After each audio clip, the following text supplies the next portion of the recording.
whether you're married or single or poly or ace, or hanging out with swingers back at your place. Listen to us as we get no luck on Tinder and Bumble and plenty of yuck. Trying and having no luck, because we all know dating kinda sucks.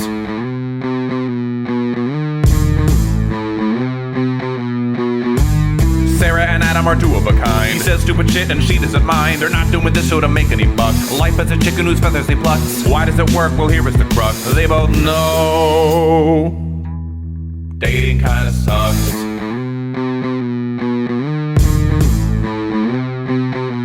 Dating kinda sucks. Hi, I'm Sarah. And I'm Adam Heathevitable. This is Dating Kinda Sucks, a podcast about dating, sex, and relationships.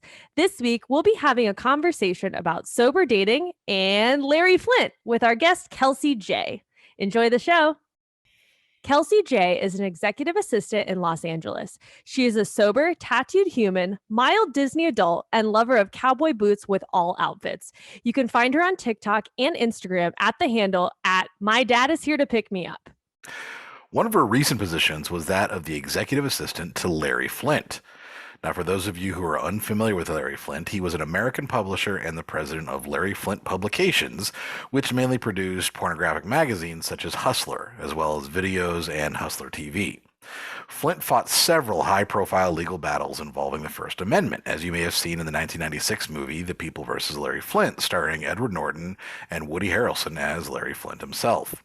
He was a stalwart champion of the First Amendment, saying, "If the First Amendment will protect a scumbag like me, then it will protect all of you, because I am the worst."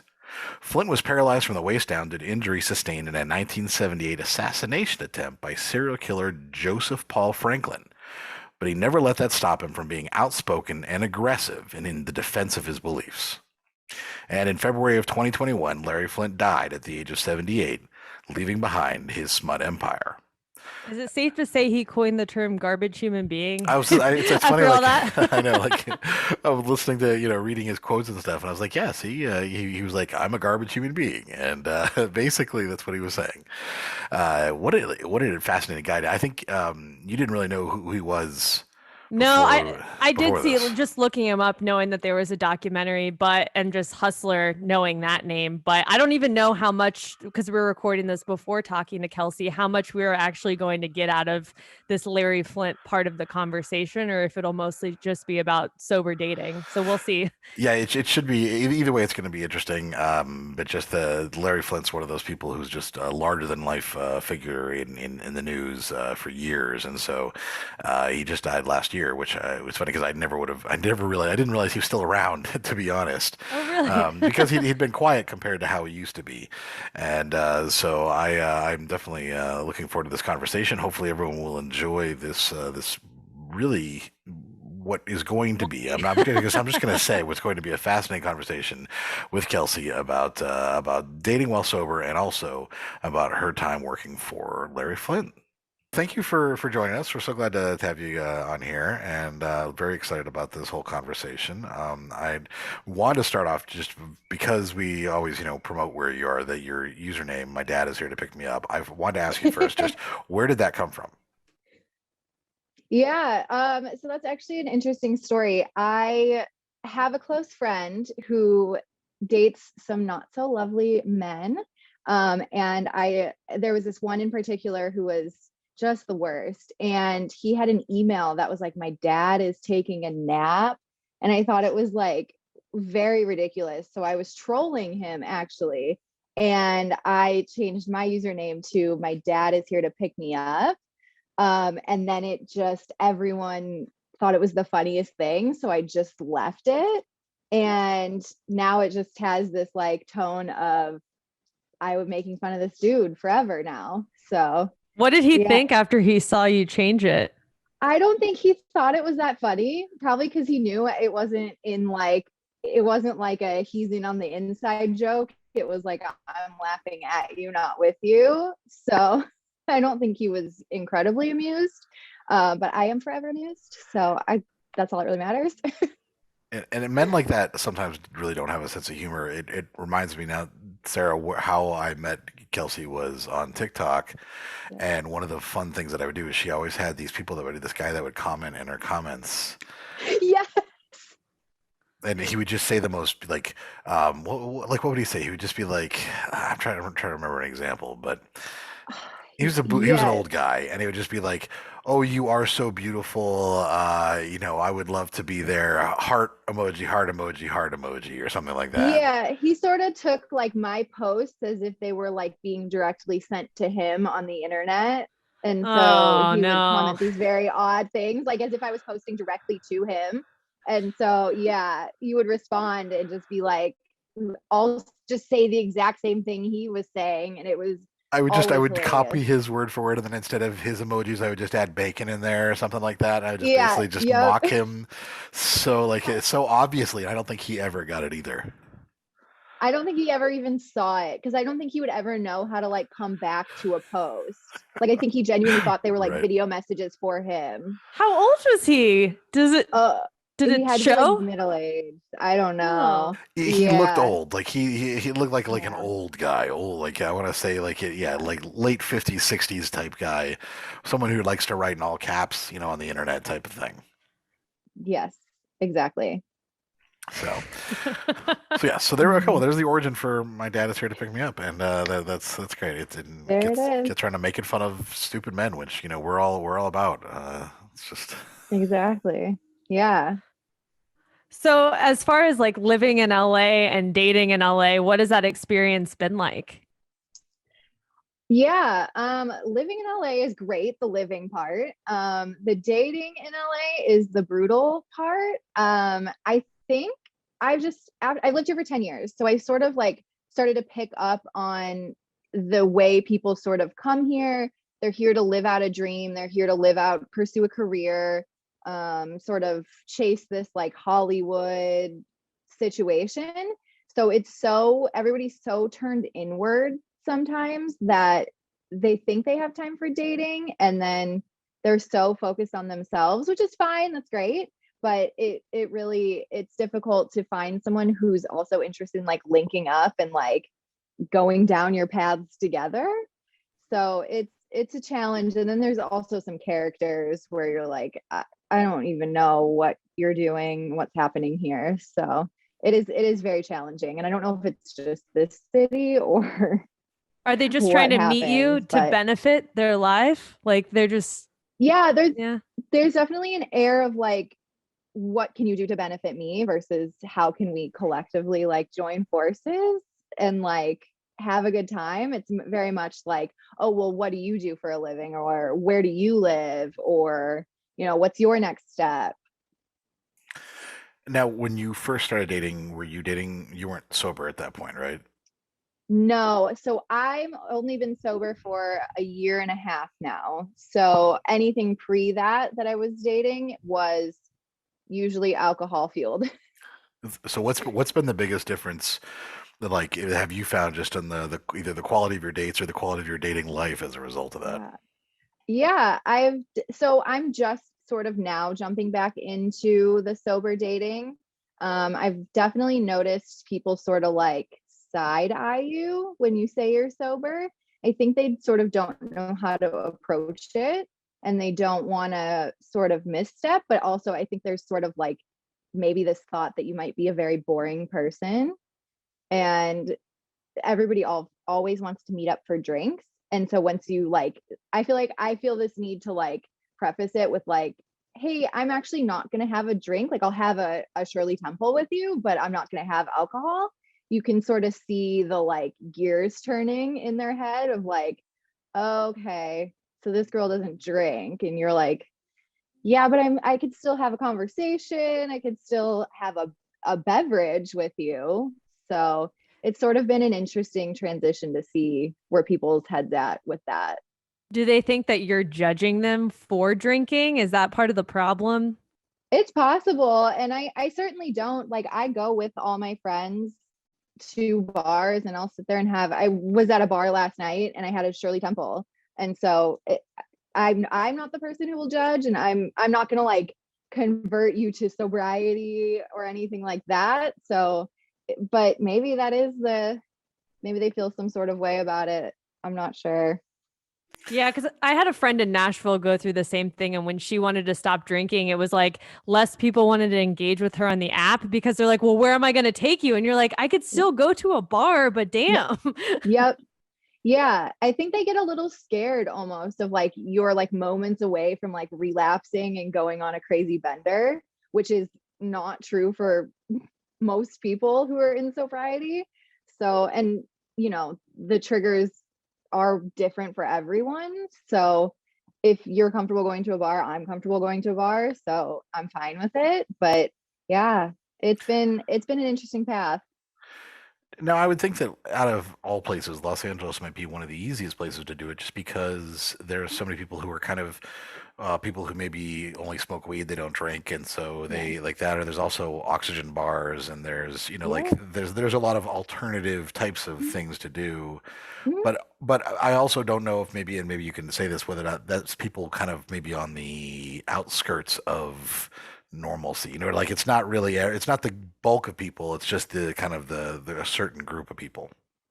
Yeah, so I mean, there are a ton of different things you can go do here, especially there's so many people living different lifestyles than you would see, like, I don't know, I don't want to stereotype because I'm actually from the Midwest, but towards the Midwest, like, the thing to do is go drinking. But yeah, there's definitely people living like vegan lifestyles, vegetarian. Everyone out here is, doing different things. And the California sober thing has been a big topic because of Demi Lovato. But yeah, there's tons of people who are sober out here. But I'm I think so people just put a unfamiliar with price on what it. Demi Lovato has to do with anything, by the way. Oh, she like got popular for, or got California sober, the term, into the Okay. news, which is I meaning didn't know she that. smokes weed, but she's sober from the rest of the substances. Huh. I Okay. see. So Okay. Interesting. yeah. Yeah, I was not aware of Hmm. that. Yeah. Yeah. Yeah. I didn't, I just thought sober was sober. Like if you weren't drinking or doing drugs at California, you could just do weed. Okay. That's interesting. Yeah. So that's a phrase, and it's sort of controversial because sobriety is sobriety, and either you are or aren't. But to some, it's a blurred line, truly.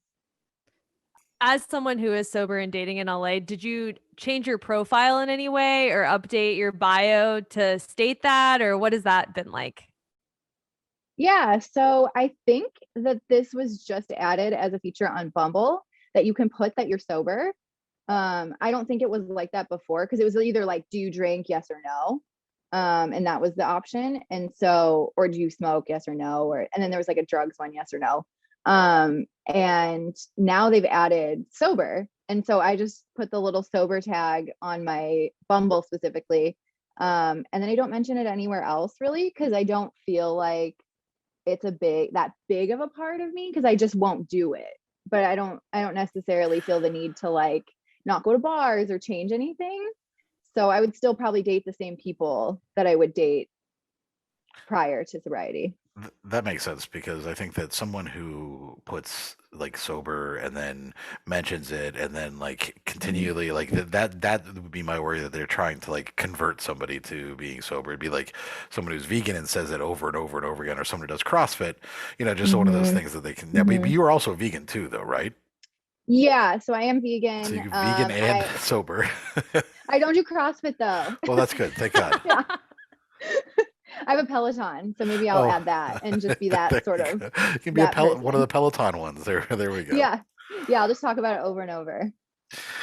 Now I know that you're a hiker. You like to go on hikes. Now I'm hoping that you've never suggested that as a first date, just out of safety. I actually have, but okay, let me like clarify. I don't recommend that anyone else do this unless you live specifically in LA, because there are trails within the city that are so populated that it's like walking down to Starbucks. Gotcha. So Okay. it Yeah. it I wouldn't recommend it to like any other city unless you're like on a populated trail and that is going to be populated. But yes, technically I have gone on a hike for a first date. Where are the populated trails like that? I lived there for a while, so I just wasn't aware of that. Yeah, so Runyon Canyon is a very popular one. That one is constantly just busy. And it's an off-leash dog park as well. That one's over towards West Hollywood area. Mm-hmm. And then there's also Griffith Park, which is more towards like the east side of LA. And all those trails are just a hit with everybody in the city. So everyone's always there. So it's still safe. And Yeah. now, have you been on dates like that, and has it been awkward or better than a bar date? I would say better, mostly because you're doing an activity together instead of sort of like the activity is talking. So you're instead with a hike, the activity is like walking and talking, and then you're like trying to accomplish a mutual goal. And especially with me, like I enjoy showing people new trails. So I like to explain like what the trail is or the view or things like that. So it sort of gives like something to talk about a little bit more than sitting and staring at each other. And then if you've got someone like me who makes it about halfway through the hike and then falls over and has a heart attack, then you know that there's no second date, so that makes it easier too. The second date could be like the hospital. The hospital, you just sit there and eat Jello together. Yeah, honestly, it's a pretty good time. You can't get murdered if the person's in the hospital. So that's Fair. true. Yeah, and if if there's an attempt, at least you're in a hospital, so it helps. Yeah, It makes it much very easier. What other types of activities or dates have you found to be fun things to do in a sober level? Yeah, I'm a big fan of bowling. This might be like the Midwestern in me. I'm a big fan of bowling. I've gone roller skating for a first date, which is kind of fun if you're both okay at roller skating. I'm trying to think of what else I've done. I've sort of, I've done dinner, I've done, coffee meetups where you go walk to get a coffee, and those have been fun. But mostly like the hikes or the activities are my favorite. That makes sense. There's a lot of like events and open markets and things to do as well. Yeah. Yeah. Especially in LA, we have so many flea markets and farmers markets. Like you could pick a day and there will be one. So you could just pretty much do one of those. Yeah. See, and that's the thing. I think people think sober dating just makes dating even harder, but I think it connects you with the person that you vibe with easier. Once you kind of like sift through the bullshit of the people who are like, well, I only drink and that's my personality. You're like, well, perfect. I don't want to date you. Yeah. Great. Yeah. Yeah. No, you're totally spot on. It makes it a little easier. And especially like you're not thinking like, oh, was I just drunk on that date so I like them, or did I actually like them? And so you're sort of like more in touch with your emotions towards them. I've been there. Yeah, I've been there too. Yeah, I think we all have. That's actually, so my next question was going to be about sex. Basically, is that sex a lot of times, especially with a new person, is better. I would say better fueled by a little bit of alcohol, but like when your inhibitions are a little bit relaxed and you're not quite as nervous. Have you found that dating sober has made you less interested in maybe banging one out on the first date? That's an interesting question. I've been actually sort of sorting through that a lot. Just because, yeah, in the past, it does make it easier to sort of have that first interaction sexually, a little, loosened up with alcohol. But I actually have not had sex since being sober. So focusing on that. And then I sort of looking back towards dating, and then we'll sort of look into that once I'm feeling ready to do that. Baby steps. Yeah. That makes sense. It's just a progress of like sobriety first and then date. You got to get to the good stuff first, and then you can add on all the other layers. Exactly. Yeah. And I've just been nervous about going on dates. So I'm like, okay, we got to sort through that first. And then once it's, ready to progress further, I'll take it step by step there. That reminds me of Scott Pilgrim for some reason, like you being vegan and celibate and sober. Like I feel like you're like what's Brendan Routh's character, where like he's got superpowers because he's channeling everything into like just this his mental ability now. So now do you ever mention that you're celibate in dating at all? Because I could see that might even be more of an obstacle to some people than saying that you're sober. I actually haven't brought it up, but I think you are correct. For some people, that probably would be an issue. I am just now like literally Thursday was my first date, my first like sober date back in the mix. So I didn't mention it to him, but also we didn't connect that well, so it wouldn't have been an option for him anyway. How did it go? Tell us about it. It was good. We did go to a bar, and I did have Shirley Temples. They were wonderful. And he drank, and I chose not to. And we had one drink at one bar, and then walked down the street to a different bar. Both rooftops in LA, beautiful bars. So it was an interesting time, definitely. He did mention that he said something to the effect of, I feel like you're your own best friend. And in like it felt like he was saying it like it was a bad thing. And I was very confused because I felt like that was a great thing. So you should have your back and be your own best friend though. So what? Yeah. So it was odd because I had mentioned that I like going to the movies by myself. And so he said, wow, you're like your own best friend. And I was like, yeah, I mean, yeah, I think I am. That's like that. Yeah, that's a good thing. Like it blows my mind sometimes people who don't want like someone who's independent and capable of being happy on their own. Like they're I think they're scared of that sometimes because they want someone who's desperate. Yeah, it was an odd comment to me that really stood out. And I think previous Kelsey would have been a little bummed out by it, but the version of me right now was really stoked that someone saw that. Whether he thought it was a good thing or a bad thing, I was like, it's cool you see that, because that's how I feel. Well, it's good that it's good that it's something that that it shows who you are, and it's as you're coming into your own right now and kind of evolving into kind of a different version, which we should all be growing and changing. Are what tips? I know you haven't obviously done a lot of dating sober, but it is something I'm sure you've been on the apps and everything like that. What maybe tips would you have for people who are considering getting into, for whatever reason, they decide they just don't want to drink anymore, for getting into the sober dating? Sure. Yeah, I would say obviously pick someone who understands. Going on a date where you feel pressured to drink is not going to be beneficial to the person you're on the date with, and especially yourself. So I think it's most important to sort of acknowledge it up front. If you were going to a bar, acknowledge it up front that you are sober, you're not going to be drinking, and just to alleviate the awkwardness, and then let them sort of make the choice if they still would like to proceed. Because most people will be like, oh sure, let's go get coffee then instead, or let's go do an activity instead, and most are cool with it. But then there's those people who, are still in their partying phase, or partying is part of their life. And so those people can just, go continue their lifestyle just away from you. And then I would also say the one thing that I have figured out just about myself in particular, the activities, doing something like bowling or hiking or, mini golf, or even walking to go get a coffee down the street, in the neighborhood, is something that I have felt has made me feel more comfortable being myself. If we're trying to accomplish like a mutual goal of like walking down the street, finishing a hike, or, completing a bowling game, makes it a little easier to engage with a person. And it kind of takes the pressure off of feeling like drinking needs to happen, and then the conversation as well, because like you said, there's a shared goal of something.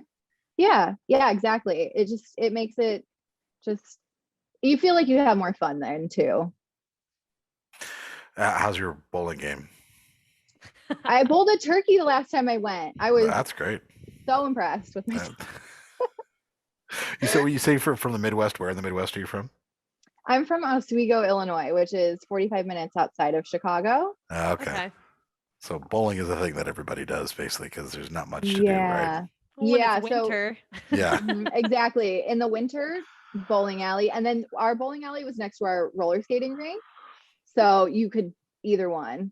That's how it was when I grew up, but I haven't been on roller. Someone suggested, I was in Vermont, and the person that I went on a couple dates with, she suggested we go roller skating, and I'm like, I have not been on roller skates in 30 years, and the only way I know how to skate is just straight forward and to the wall and then stop with my Yeah. hands. Like that's all I can do. I was like, and if I do it at this age, I'll probably kill myself. So like, let's avoid that as a date. But So you didn't go? no, fucking no, I did not. I absolutely did not. No, I'm a boring person when it comes to dates. I literally just because not because of drinking, but because I'd like to go just sit down and Okay. and chat. Like I want to get to talk to somebody, and Okay. so like I don't like and so sitting down at a bar is great. I don't drink coffee, so a bar usually is a good spot. But I'll do that anywhere. We can sit anywhere and just chat. But Yeah. that's my preference. Yeah. Yeah. Because you get to know somebody, you can sit there and talk for as long as you want. And if you're drinking, then it just the conversation just sometimes gets off off the rails for a little while as well. But Yeah. Yeah. Sarah and I were just talking because Sarah actually hasn't had any alcohol in like a month. I know, since I got back, I was in Colombia for a month and I got back and I'm like, I'm good. So it hasn't really, and I'm Yeah. in a relationship. So it's not like my partner right now isn't drinking either. So we're just kind of like, we have this whole shelf of alcohol, but we're just Yeah. not touching it. Yeah. Honestly, going like starting, stopping, and all of that. Like it's just all balance. If you don't want to do it right now, don't do it. If you want to do it right now, do it. It's just that's kind of how my sobriety started. I was like, I don't want to do this anymore. And then it just didn't do it. So no real bad horror story that woke up naked in a shopping cart outside Glendale or something like that. No, there are those stories. Okay. I just was going to continue until I decided to stop, and Yeah. I just decided to stop. Well, that's fantastic. And Yeah. let's see, what else would you say? Like, are there any maybe misconceptions that people have found about you when you do mention that you're sober? That you mention that you're like that you want to dispel? You know what? Not necessarily about sobriety. I feel like the common thing is like, oh, you were out of control, or you're gonna relapse any second, or you're boring. And it's like none of those things are true. But I've also felt like, sort of off the topic of sobriety, the way that I present myself with like the red hair and the tattoos, I felt there is a misconception of like who I am visually, surprisingly, more than like the sobriety thing. I think people think that somehow there's like this redhead trope of like the siren, like the Jessica Rabbit sort of situation. And I'm like, yeah, that's weird and not true at all. Yeah. And you need to drink to uphold that standard that they have. And if you don't, they're like, oh, you don't match what I thought you were. So I don't know. Yeah, exactly. Or they think you're like this like wild sex bomb like character, and it's like, no, the tattoos don't mean that at all, and especially the red hair certainly doesn't mean that. And so it's very that one's an odd one. That one I get more than the sobriety one, the sobriety misconceptions. It is. It's interesting because I think tattoos are this like rebellious thing that not anymore, but they still kind of are to a lot of people. Although you'd think in Los Angeles that they wouldn't be as more. So people see someone with a lot of tattoos and cool ink, and they think, oh, this person, they're a hedonist. Is really what it does. It kind of immediately think hedonist.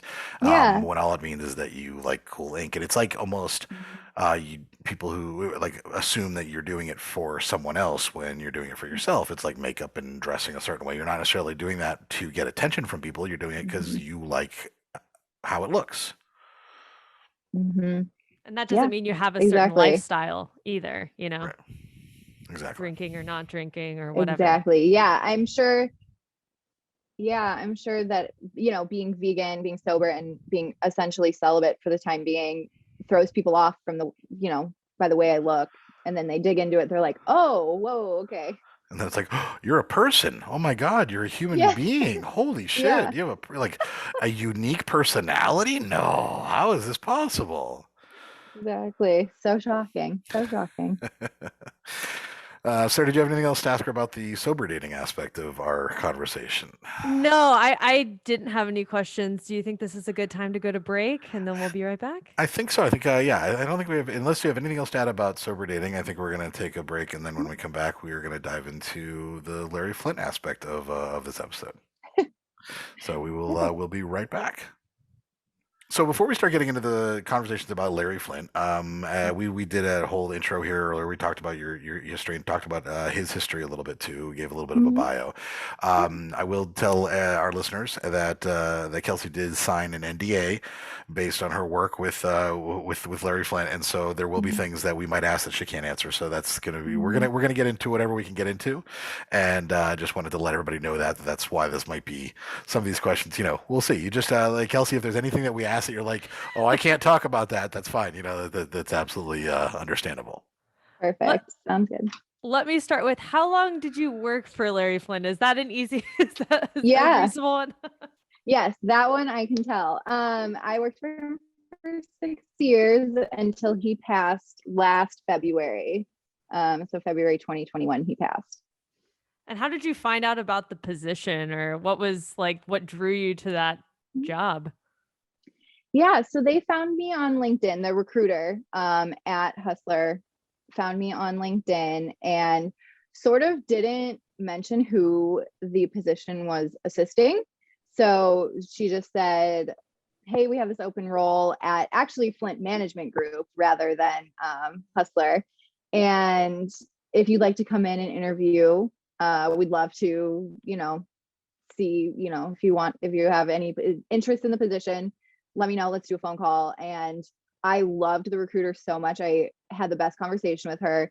So I, of course, was excited to go in to interview in person for the role. But I didn't realize going in what I was actually getting into and who I was interviewing for. So I went in and to interview in person, and she's like, all right, we're going up to the top floor of this building. And I just like totally debriefed me on like how to act, how to talk, what the deal was, sort of like prefaced everything for me. And so she took me right up, and I was like in his office, which is it's like a beautiful, stunning, like dark wood office with tons of pictures, tons of lamps everywhere. And so I just found myself at this giant desk in front of him, and I was like, okay, so that's Larry Flynt. Okay. And so I interviewed, and he offered me the role. And of course, I accepted and immediately quit my other job and went straight to work.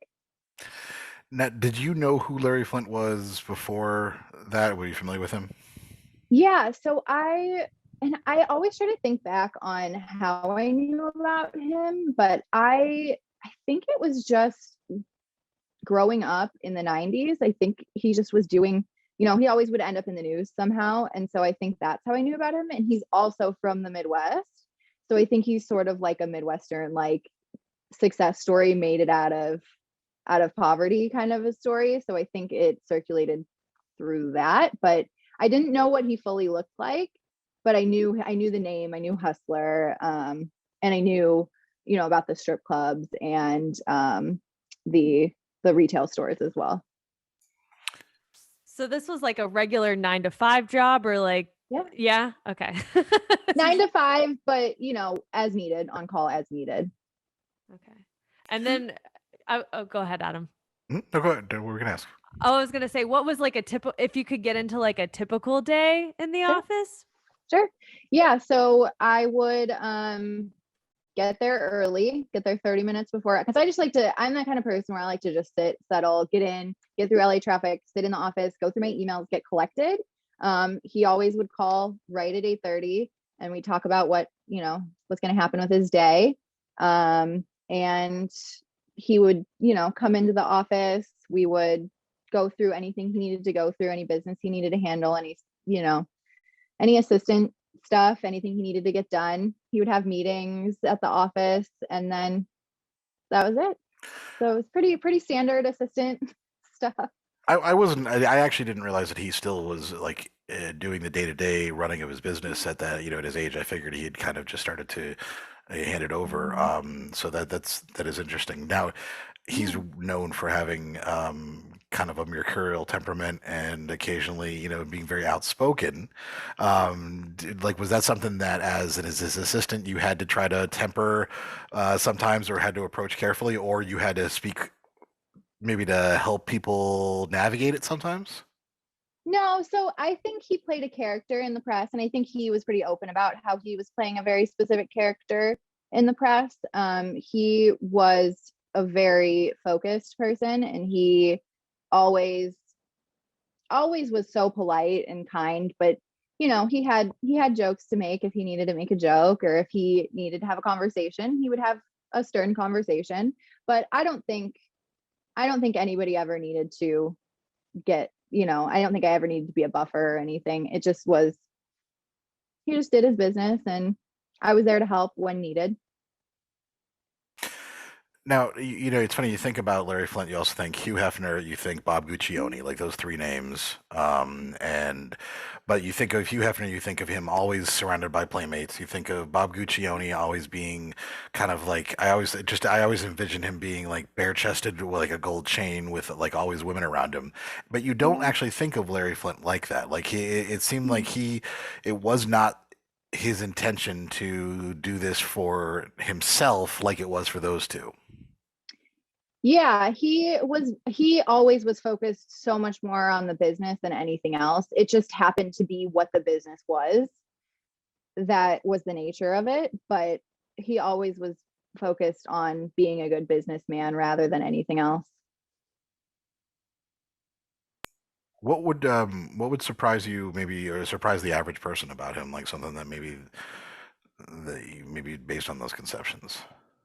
I I think that people would be surprised that he actually supported women, that he actually wanted what was best for women and actually would stand up for them. I know everything seems to be the opposite with that company, but he actually fully supported women having the rights that they need, and the power and the roles that they need to play in society, and anything they want to do. I think that would probably surprise people the most.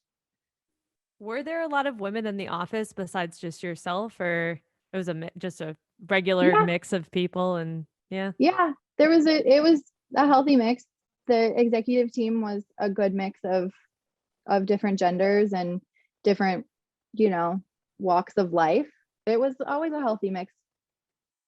Okay, now I'm kind of curious. Did you have like company outings, or like on admin's day or whatever? Like what was like a fun thing that he kind of put together, if he put anything together? Yeah, there was always a lot of cool company things that they were doing to sort of bring the team together. There was, holiday parties and potlucks and, group outings, and we did do stuff for admin's day. And there was always an endless support coming from the Flints, especially. And it's interesting because I would say that once again, if you think about other brands that are similar, that they seem very connected, like interconnected. But what you're describing seems like they actually was very much separate. Like it was not necessarily the content that was being created was not something that was intertwined with your day-to-day work unless it was part of the content being created, but it was not otherwise like just like you think about Playboy and you're like, no, this was like, the offices and everything were all tied into, everyone who worked there wanted to go to the mansion to have parties and things like that. Like it was all part of this lifestyle. And it sounds like maybe working for Larry Flynt's Publications and all that was not necessarily, it wasn't a lifestyle, it was a job. It was a business. Yeah, it was always business first. It was a job. Yep, you're exactly right. That's interesting. Yeah, that's more interesting to me than anything else. 'Cause I never would have guessed that at all.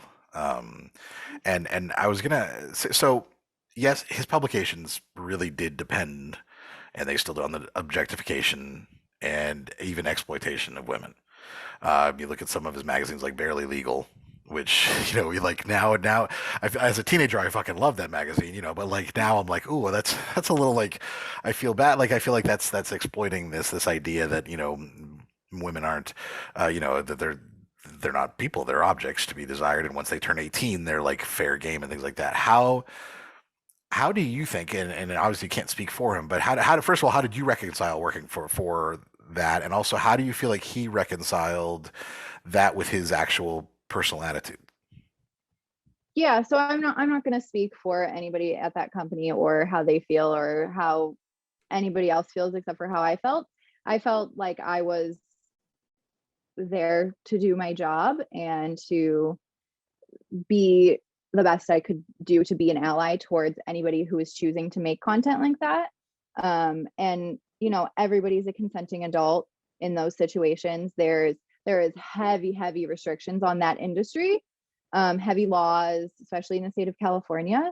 So, it's big time, regulated. So it's interesting because as a woman, it's like, I want to be the best ally I can be towards anyone who is consenting to do those things, and choosing to do those things. And those people who make that content on their own, or, for Playboy or Hustler or anything like that, it is their choice.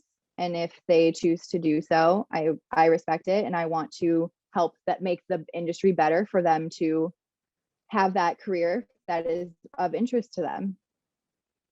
Yeah. I mean, all in all, it just sounds like this was just a regular job. Like you went in, you did your job, and the content was the content, and that wasn't part of your day to day. And I don't know, it just sounds really professional to me. So yeah, it was incredibly professional. The only time I ever truly saw any of the content was once the magazine was published. That was it. And it was never anything. It was never like lying around the office or anything. It was never forced upon you or anything. If you chose not to see it, you didn't have to see it. And you weren't on the production side of things actually filming it, and that Nope. was probably in a different area of the building or whatever. So yeah, it wasn't, you were just dealing with emails and scheduling and things like that. Yeah. Just dealing with the life of a CEO and a founder. Yeah. I think and that is actually, you make a good point too, is that if this type of thing, if we're gonna talk about decriminalizing all types of sex work, which includes porn and includes all types of porn magazines and things like that, and legalize the things that are legal, the things that that maybe should be legal that aren't, that at the very least it should be a safe space, it should be a good place for people, and it should be something that that they're being protected. And it's good to hear from someone who's there that was something that you felt comfortable as someone who worked there, that it wasn't an exploitative world. Because once again, like I said, you think about Playboy, and Playboy sounds exploitative to everyone there. You know what I mean? Like just the fact that he made people live there and all of those things, and the fact that Larry Flynt was not like that is a very positive thing.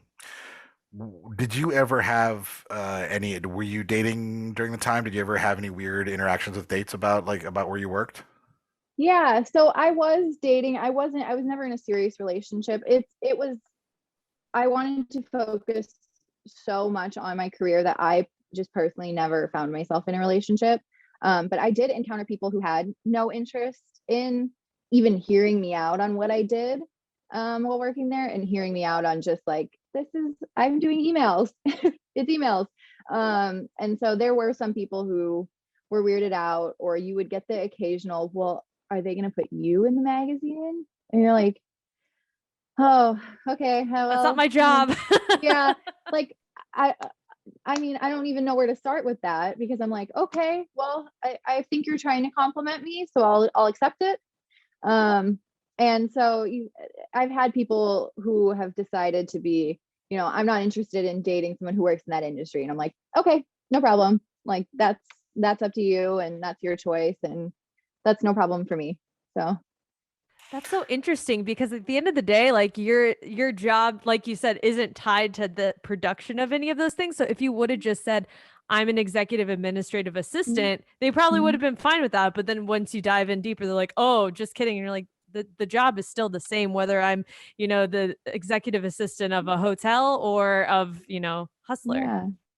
Yeah. And even if I were the one in the magazine, I still deserve nice things, and to have people who love me and care about me. So it is a fine line to walk of like, you want to be angry at them because you're like, you're misunderstanding. But also, even if you are misunderstanding, I still deserve nice things. So, they're being judgmental regardless. Like, yeah, it has nothing to do with actually what you're doing. It's them being shitty people, essentially. Yeah, it's them not wanting to understand, and not wanting to step out of their own comfort zone, which it's fine. That's their choice. Then, we proceed forward.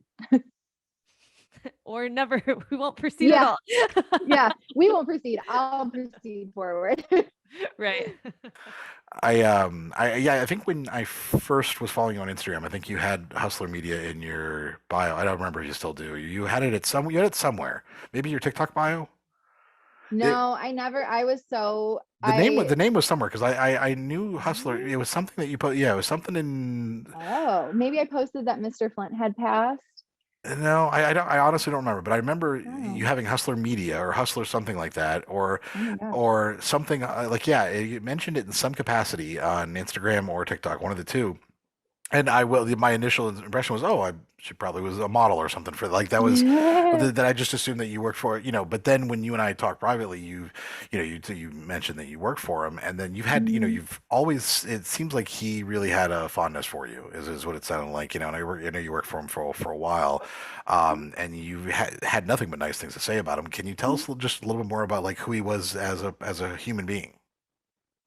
Yeah. Yeah. So I actually, for a very long time, hid what I did for a living from the internet because I just was scared that, people would have not have some sort of like idea about me, but have this idea that I could connect them to someone or give them a connection anywhere. So I was for a very long time very scared to openly mention what I was doing for a living.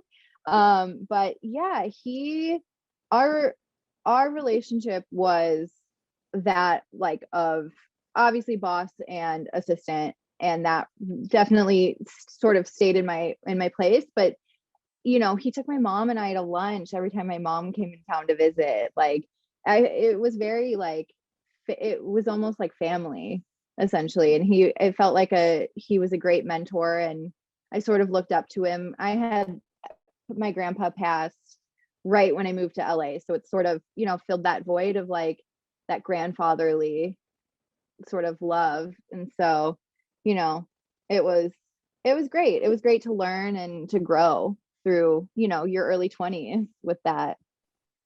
What was like the best lesson you learned from him as a mentor? Yeah, I think that the best lesson was you can be stern and get the job done, but still like people on a personal level and still, welcome people in with open arms. And a lot of times, he was business first, but then at the end of your meeting or your engagement with him, you'd be like, "How's your mom?" And so, you got down to business and then you got down to personal. And I think that was an important lesson of like, get to know people, but business first was a good one for me. That's great, and I'm sure he probably over 6 years in your like early 20s, as you probably just how to be maybe an outspoken person and stick to your idea, stick to your Yeah. principles too. I would imagine because it seems like he was very had very strict, very Mhm. well identified, like this is who I am, Yeah. and he didn't, especially by that age, he wasn't going to change that at all. Yeah, he really did stick to his beliefs. And I mean, that's what he's known for, is sticking to his beliefs and fighting for the ability to stick to your beliefs. And that's a big one. And also, you know, being an assistant, you're bound to make mistakes, and how to handle them gracefully was a big lesson for me because you're very quick to want to shut down and just assume you're bad at it. But instead, coming in and saying, "I made this mistake, I'm sorry, and here's how I'm fixing it," that is what truly I feel has like been a big impact to me personally and professionally. So that's a big one. That's incredible to just have someone like that in your career to just Yeah. learn from, especially early on in your career. That's amazing. Yeah, I'm very grateful and feel just endlessly thankful that I even had the opportunity. So And you didn't it was even very know. important. You didn't even Yeah, know. yeah, I had no idea my life was like basically going to change. As cheesy as that sounds, it basically changed everything for me. And I know I probably know the answer to this, but I'm going to say just because he also was known for his public persona and his antics and things like that. Did anything? I mean, in 6.5 years, there had to be something crazy or exciting that happened that was just like that reminded you of who he is. You know, like that of like of what the world knows him for. Did anything like that happen? Um, I mean, every now and then we would have a cover girl come in and they would come in and, say hi and sign some autographs. And that always was cool to me. Or, there was definitely like business acquaintances that were cool too, that you're like, wow, I just met this person. I'm like, that's cool. So every now and then there's people like I have signed magazines from some of the cover girls who have done, the magazine and done their interviews, and I've gotten to meet them, which has been awesome. I'm like starstruck because you see somebody who's like crushing it on the internet and you're like, there's them right there. Like they're coming in. So those are the cool moments. All right, and he said that over the years, because obviously the most famous court case was against with Jerry Falwell, suing him Mhm. for libel. He said that over these, or at least it was reported that he said that he and Jerry Falwell became friends over the years. Did you ever encounter Jerry Falwell? No, I don't. I Okay. have no idea if they had a friendship or not. Yeah, I Okay, don't know okay. about It's that such a one. curious thing, but he's quoted as saying that they became friends over the years just because they both had their own thing. Like he said something like because he had his bullshit and I had my bullshit or something like that. Like he Yeah, basically, they both knew that. Okay, it was something I was curious about because they do seem to be polar opposite as far as their belief systems in that yeah. way. Well, it's important to have both viewpoints be able to be recognized and talked about, because I think that becomes a slippery slope if on either side they're not able to have their viewpoints. You're allowed to think whatever you want. You're allowed to be wrong. So That that's true. Very true. People get so mad, like, oh, freedom of speech. I'm like, yeah, you have the freedom of speech, but you also have the freedom to be called a fucking idiot when you're wrong. At the same time. yeah, well, that's the thing, is like you can have whatever opinion you want, right or wrong, and that's what Mr. Flint, I think, was fighting for, is to be able to vocalize your opinion, whether it's right, wrong, brilliant, or stupid. Anything you want is like, that's the point. But you know, so I could see how they could have a friendship. Is it time for Spitfire, Adam? I think it is. I think it is. This has been fascinating. I think we've probably tapped the well on Larry Flint questions that you'd be allowed to answer, and so although I could She's probably, like, no more. You're yeah, just no, like, she's like, let I'm me done. ask I'm if done. I was he's like, friends with him. Let me I want ask to keep one more. asking. I know, I do. It fascinates me because it's one of those things that I find the whole world to be interesting, and just his perspective especially. I appreciate someone who stands up for freedom of speech so much. Yeah. And Sarah and I have always joked for a while. We've always had this whole thing on the podcast that we're garbage human beings, and we're like we're garbage human beings, and so we're telling you how not to be garbage. And like his whole thing about the First Amendment was like it's here to protect. If it protects a piece of shit like me, then it's going to protect everybody else. And so Yeah. like Yeah. it resonates to a degree. Yeah, he's But a yeah, we're special gonna take a person. yeah exactly yeah. But we're gonna take a quick break and then we're gonna come back with the last segment of the episode. All right. So we are back with Sarah's least favorite part of the episode. This is so true, though. Yeah, this is Adam's favorite part. It And is my probably favorite part. least favorite part. I just want it to be kind of a fun little way to end the episode. And I realize that at some point we're going to have like a serious topic, like a really serious topic, and it's not going to make any sense to do. But we do a Spitfire where basically we have Okay. 5 questions that are just random questions that are ridiculous that you're going to answer as quickly as you come up with. You can come up with the answer just off the top of your head, and they're just Yeah. stupid questions. And that's just our way to end the episode, and then we're done. So before we get to that, once again, you can find Kelsey online on TikTok and Instagram at My Dad Is Here to Pick Me Up. So you can find her there. She's very entertaining and engaging, and she and she goes to the movies by herself all the time, just like I do, which I think is great. By the way, I just went today to go see Everything Everywhere All at Once. I just saw Oh, how that was today. it? It was amazing, incredible movie. So I definitely recommend it. So, Me and my best friend are gonna go. Me. oh, good. Then hopefully, yeah, you're your best friend. Your best friend. All right, we'll go ahead. I'm going to let Sarah start with this. So, Sarah, you go ahead. You would give me this question too. Yeah. Okay, fuck, marry, kill. Brad Pitt in Seven. Brad Pitt in 7 Years in Tibet, or Brad Pitt in 12 Monkeys. I've literally never seen any of those. So Oh, can I no. just kill Brad Pitt? I don't want anything to do with Brad Pitt. I'm good. Ooh, is that? I feel like there's a Just- story. There's a story there, but okay. Where's No, I just don't like him. All right. Well, then good. There we go. I can't believe you've never seen any of those 3 movies. No, Seven, I have seven, no and idea 12 what any of those monkeys. were. 7. Literally same though. There's a I lot was of reading numbers. this going, I have no idea what any of The these movie are. Seven. So. You've never heard of the movie Seven with Morgan Freeman and Brad Pitt? The No, I horror have, movie I have, by I David have, I have. Fincher.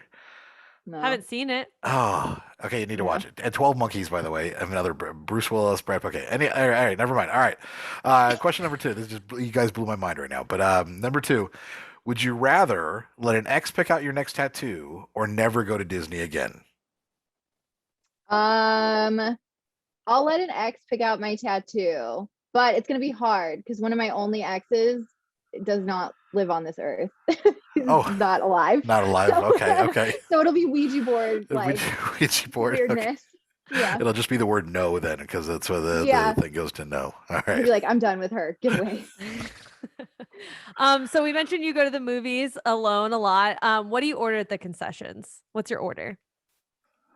Ooh, okay. So I like to get a large popcorn and a soda only. The soda only if it's that fancy what's the like Coca-Cola freestyle machine where you get to mix all of the Oh yeah. all of the sodas together. Oh yeah, that 100%. That's it? No, nothing else. That's it. Do you go to Nothing else. Do you go to the ArcLight, or where do you go when you go to the movies? Yeah, so I like to go to the ArcLight. Well, I think they're actually bankrupt right now. So there was an ArcLight down the street from me, but Sad. now I go to AMC. Oh, No. that's sad. Yeah. All right, number 4. Let's assume that your celibacy is over and it's culminating, and you're finally ready. Like, and it has been building for a couple years. And if you could consensually bang any person, real or fictional, cartoon, human, it doesn't matter, who would it be? Oh.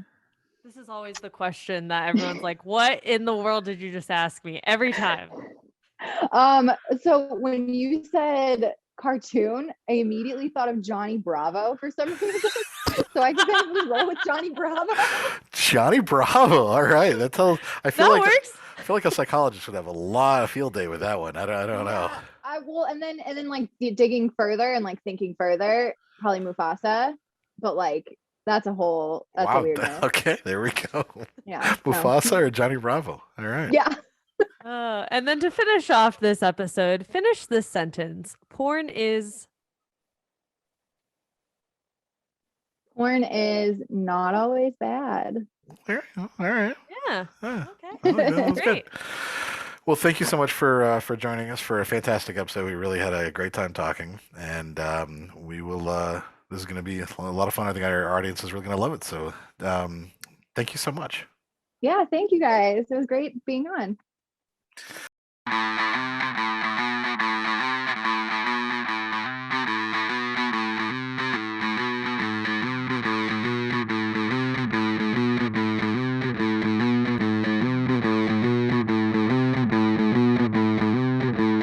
Whether you're married or single or poly or ace, or hanging out with swingers back at your place, listen to us as we get no luck on Tinder and Bumble and plenty of yuck, trying and having no luck, because we all know dating kinda sucks.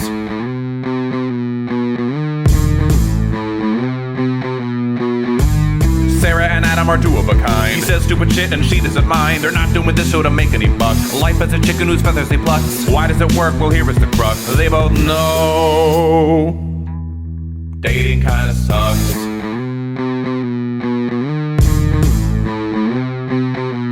Dating kinda sucks.